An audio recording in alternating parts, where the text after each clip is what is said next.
the $1 billion equation. So today we'll discuss PageRank, which is the equation that Google uses to rank its pages. So imagine you are in the 90s and the search space is booming, but you notice that you have a hard time finding relevant content. Mostly this is because the search engines at that time, they relied on keywords, and people would spam their web pages with repeated keywords which would be then ranked high with those search engines. So in 1998 entered two PhD students, Larry Page and Sergey Brin. So they devised an equation for ranking pages based on number of links that any particular page points to or is pointed by. So their search engine would not only search the web but also rank pages by relevance and show the top results. So, for example, the internet is modeled as a graph with web pages being nodes and links being edges.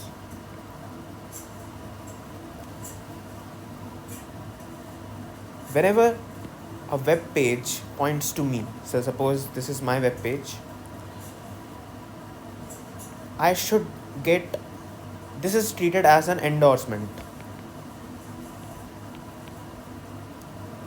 Basically, it means that if this page is ranked by some number, I should get a contribution of that number in my page rank. But not all pages should be weighed in equally. Some pages are more important than others. So a page rank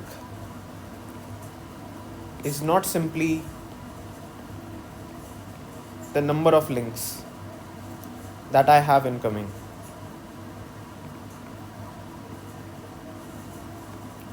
It is also based on what is the reliability of any endorsement.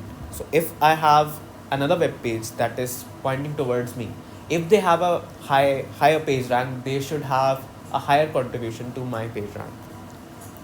But at the same time, we must realize that any web surfer can get lost in a loop. For example, if I go from this page to A, from A to B, and B links to A and C links to A. So by any chance, if a user goes from C to A, then he is stuck in a loop.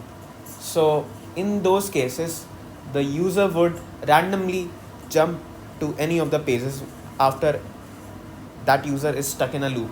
So the contribution of a random hop should also be accounted in a page rank. So this factor is usually represented by the damping factor. The damping factor damps the contribution of endorsements and adds the contribution of a random hop.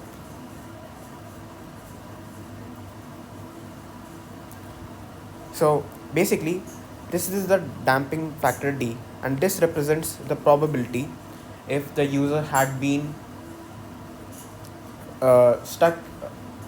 had been potentially stuck in a loop, and this represents the probability contribution of the page rank where a user has randomly hopped on a page. So let's discuss page rank over the years. Page rank initially of a web page was public, and this caused a lot of problems. One of them being that people actually began trading web pages based on their page rank. So this led to a lot of gambling based on what Google did, and this could potentially lead to insider trading as well. So people started to artificially boost their page ranks by commenting spammy links to their own pages just to increase the page rank of the page on Google. So to combat that, Google introduced the no follow attribute, which allowed the original owners of their websites to add the tag no follow, which would tell Google to not consider the contribution of this page rank. But this once again led to problems, because then people would add no follow attributes to certain less reliable pages to strengthen their endorsement from other pages.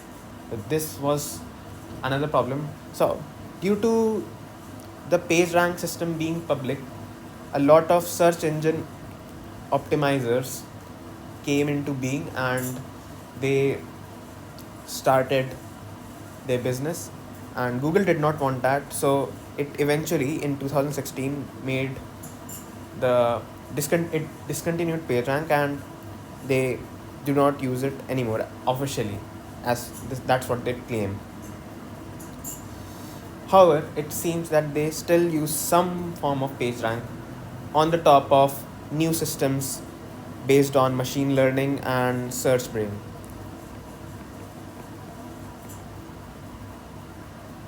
So one fun tidbit about PageRank is that in the official paper, in the original paper, they mention the PageRank of a website as 1 minus d plus d times the contribution from other links. But inside the paper, they claim that the page ranks of all the pages should sum up to n. However, in the original formula, they sum up to n. That is the number of pages. So this is the correct page rank formula. Thank you very much.